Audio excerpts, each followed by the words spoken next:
1 year in, 1 year of the economic revolution, a year of the tariffs that were going to make America rich, 1 year of promises that manufacturers were going to flood back, that jobs were going to come roaring home, and that the trade deficit was going to sink. You would have had so much winning over the last year that you'd be tired of it, right? You remember that? So 1 year in, how we doing? Because I'm not doing great. Are you? Because gas, it's over $4 a gallon nationally, over $5 in California. Crude just hit its highest price since 2008, the year of the financial crisis, in case you needed a reference point for how bad that is. The Strait of Hormuz, which carries roughly 20% of the world's oil, still closed.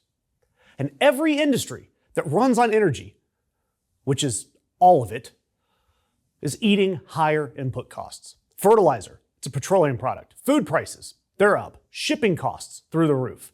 Airfares, all going up. All of your consumer goods, more expensive. And all because of this war that was supposed to take 4 weeks. We're now past week 6. It's costing $1 billion a day, and you're paying for it at the pump. Employers, they shed 92,000 jobs in February. The hiring rate, lowest level since 2020. Unilever, the company that owns Dove, Vaseline, Hellmann's, and a substantial portion of your grocery store, they even had to issue an internal memo freezing hiring for 3 months. Why? They said macroeconomic and geopolitical realities, especially in the Middle East conflict. Goldman Sachs has the odds of a recession at 30%. A chief economist went on CNN and said that it's not inconceivable that companies go from no hiring to starting to fire in order to make their budgets work. It's all in 1 year. And the tariffs that were supposed to be the engine of the whole thing, we're a year in and manufacturers, we're still waiting for them to hire. The tariffs, they increased costs on the imported materials that manufacturers need to actually make the things here in our country.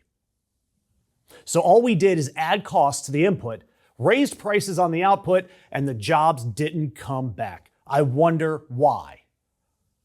The trade deficit, it's widened. The workers in Michigan, Ohio, Pennsylvania, who voted for this specifically, to get those jobs back to factories, they're paying more for the pump and they still don't have their factory jobs. And here's the thing that makes me want to kick a small, cute animal. I wouldn't do that. I love animals too much.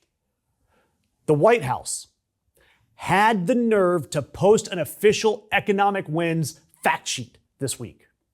You want to know what's on it? That they're strengthening tariffs on steel, aluminum, and copper. That's their win. Tariffs on raw materials. The solution to things being too expensive is to make the ingredients for things more expensive first. And then their second step, well, they don't have one. The second step is just things somehow will get cheaper. It's economic theory for the people who have never made anything in their lives. Also on their wins list, unironically, gas prices.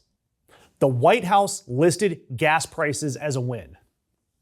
This is the administration that started the war that closed the Strait of Hormuz, that caused the oil shock, that pushed gas prices above $4. And they're listing that as a win. I wish I was that brazen.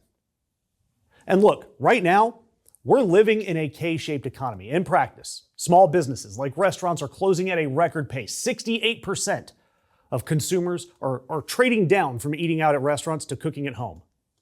Yet luxury yacht sales are up. Make that make sense. The top 20% of earners in our country, they account for nearly 60% of all U.S. consumer spending. That is not a healthy economy. That is a funnel that points in one direction up, the wrong way. Meanwhile, only 31% of Americans are approving of Trump's handling of the economy, the worst of any second-term president at this point in their term ever. By the way, Trump started around 50% approval when he was elected and when he took office last January. And by the way, all of that is before we ask who those 31% are that still approve of Trump's handling of the economy. They're presumably largely the people that are wealthy enough that $4 a gallon gas is an annoyance rather than a crisis. They're people who bought their houses before 2015 and they have a pension, and honestly, they don't really check grocery prices because someone else does the damn shopping for them. You know, the economy, I guess it is great if you've already done everything you need to do to make the economy work for you. Meanwhile, 76% disapprove of his handling of gas prices, which is higher than Biden's worst number ever on gas prices. Consumer confidence just hit its lowest level since 2014, below the lows of the pandemic.